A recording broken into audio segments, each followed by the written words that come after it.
एक लड़की कैसे पोर्न इंडस्ट्री में शामिल हो गई जिसे उसके माता पिता लेबनान से, जो कि उसका घरेलू देश है, अमेरिका लेकर आए थे, जिसने अमेरिका में पढ़ाई की, स्पष्ट रूप से समझदार है, टेक्सास में यूनिवर्सिटी गई, इतिहास की पढ़ाई की।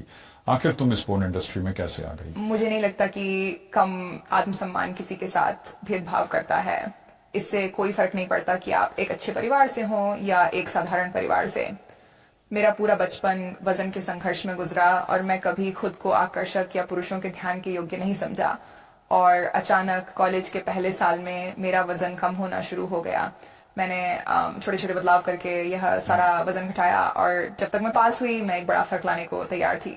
मैं अपने स्तनों को लेकर बहुत असहज महसूस करती थी क्योंकि वजन कम करते समय सबसे पहले वहीं घटा था। मैंने लगभग 50 पाउंड वजन घटाया। मुझे नहीं पता वो कितने किलो या स्टोन होते हाँ, हैं। ये काफी ज्यादा वजन है। हाँ, इसने तुम्हारे शरीर को बदल दिया है, हाँ साफ तौर पर बिल्कुल। तुम्हारी फिजिकल अपीयरेंस में बदलाव आया है। हाँ। मेरी सबसे बड़ी असुरक्षा मेरे स्तन थे, इसलिए मैं चाहती थी कि वे फिर से वैसे ही हो जाएं जैसे पहले थे। और जब मैंने ऐसा किया तो मुझे पुरुषों से बहुत ध्यान मिलने लगा जिसकी मैं आदी नहीं थी। मुझे लगा कि अगर मैं इसे नहीं पकड़ूंगी और किसी तरह मैंने वो सब किया जो मुझसे कहा गया था या मुझसे उम्मीद की गई थी, वरना वो सब खत्म हो जाता। और जब मैंने पहली बार वो प्रशंसा और तारीफें पाना शुरू किया तो मुझे वैसा महसूस नहीं होना था कि वो चली जाए। मैंने देखा शायद किसी सड़क पर, मेरा मतलब है आप वहां थे, आप एक नए ग्रेजुएट थे जो नौकरी ढूंढना चाहते थे और आपको एक आदमी ने सड़क पर देखा और कहा मैं आपके साथ काम कर सकता हूं। और साफ तौर पर उसने खुलकर कहा ये पोर्न बिजनेस है। आप में ऐसा क्या था जो भागने के बजाय इसकी ओर खींचा गया? वो ऐसा नहीं था, ऐसा नहीं हुआ था। ये बस ये नहीं था कि अरे पोर्न करने आओगी, वो ज्यादा ऐसा था ओह तुम खूबसूरत हो, कैसे मॉडलिंग करना चाहोगी, ओह आपका शरीर बहुत अच्छा है, मुझे लगा आप मॉडलिंग में अच्छी रहोगी, ऐसी बातें। और जब मैंने स्टूडियो का दौरा किया तो पता चला वहाँ बड़ा सम्मानजनक माहौल था, बहुत ही सुंदर जगह थी वो। मियामी में, डोराल फ्लोरिडा में था। वहाँ सब कुछ साफ था, वहाँ काम करने वाले सब लोग अच्छे थे, सभी की क्यूबिकल्स पे बड़ी फोटो से सजी हुई थी। मतलब कुछ भी गलत ऐसा नहीं था जो मुझे असहज करेगा फिल्म में। बहुत ही सम्मानजनक था, वहाँ की जगह बहुत सुंदर थी। वह मियामी, डोरल, फ्लोरिडा में था, बिल्कुल साफ सुथरा था। वहाँ काम करने वाले सब लोग अच्छे थे, सभी के क्यूबिकल्स में परिवार की फोटोज सजी हुई थी। कोई भी गड़बड़ या ऐसी कोई बात नहीं थी जिससे मुझे असहज महसूस हुआ हो। और जब मैं पहली बार वहां गया, वह पहली बार नहीं था जब मैंने एक पोर्न मूवी में काम किया था। ये दूसरी बार थी। हाँ, पहली बार ज्यादा ये था कि क्या तुम ये करना चाहती हो, जैसे कागजात पर हस्ताक्षर करो वगैरह तो वगैरह। ये लोग आपको साफ साफ सिर्फ एक पैसे कमाने की मशीन की तरह देखते थे। बिल्कुल। लेकिन फिर भी आपके पास कोई सलाहकार नहीं थे, आपके पास कोई वकील नहीं था, आपके पास कुछ भी नहीं कौन था। सा तो 21 साल का युवक वकील रखता है पेशी के लिए?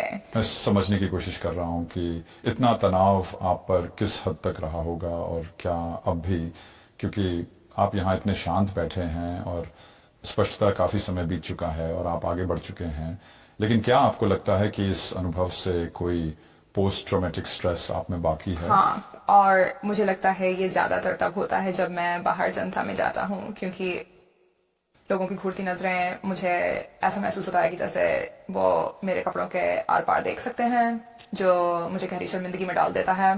मुझे ऐसा लगता है कि मेरी निजता का सारा हक खो गया है, जो सच भी है क्योंकि गूगल सर्च करते ही मैं सबके सामने हूँ। और भी वो तस्वीरें आप मिटा नहीं सकते। ये भले ही आपके लिए बहुत निजी हो, लेकिन आपको यह हक नहीं है कि आप उन्हें दुनिया भर के लोगों की नजरों से हटा सकें। हाँ बिल्कुल। ये बहुत कठिन है। हाँ और बिल्कुल है। मैं बस सोच रहा हूँ, ये मेरा मतलब है ये कहानी आपकी है, लेकिन सच कहूँ तो ये अन्य पूर्ण अभिनेताओं और अभिनेत्रियों की कहानी भी है। मुझे ईमानदारी से हाल ही में वो देखने को मिला जब साक्षात्कार बाहर आया और लोग संपर्क करने लगे और सारे ईमेल आते हैं, मेरे मैनेजर उन्हें देखते हैं और जब उन्हें ऐसी चीजें मिलती हैं वो उन्हें फिल्टर करके मुझे भेज देते हैं। और उन लड़कियों की कहानियां पढ़ना जिन्हें सेक्स ट्रैफिकिंग का शिकार होना पड़ा और पोर्न में जबरदस्ती धकेल दिया गया, और ऐसी तमाम लड़कियों की दास्तानें जिनकी जिंदगियां इससे बर्बाद हो गई, जिनका फायदा उठाया गया पुरुषों ने, और वो समुदाय जिन्हें वे साइन तक नहीं करना चाहती थी।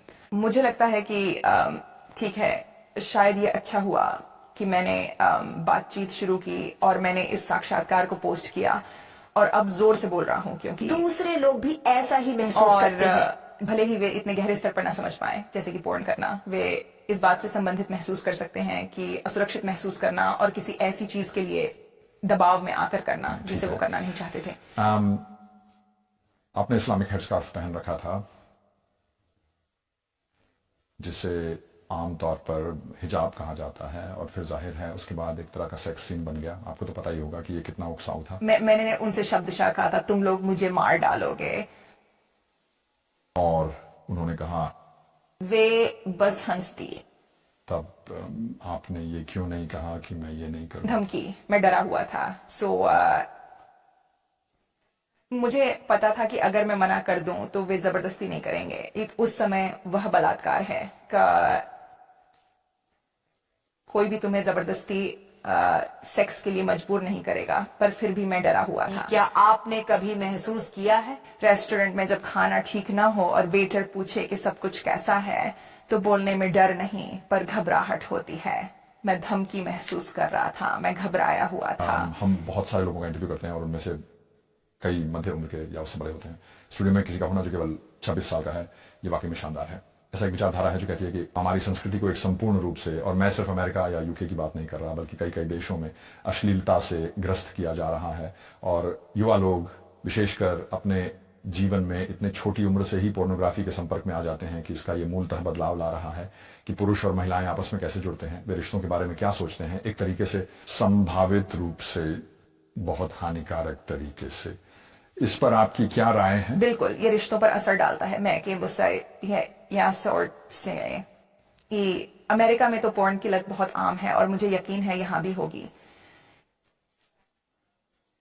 जो चीजें पुरुष वीडियोस में देखते हैं वो अपनी जिंदगी की महिलाओं से उम्मीद करते हैं, और ये हकीकत नहीं है। कोई भी इतना परफेक्ट नहीं हो सकता।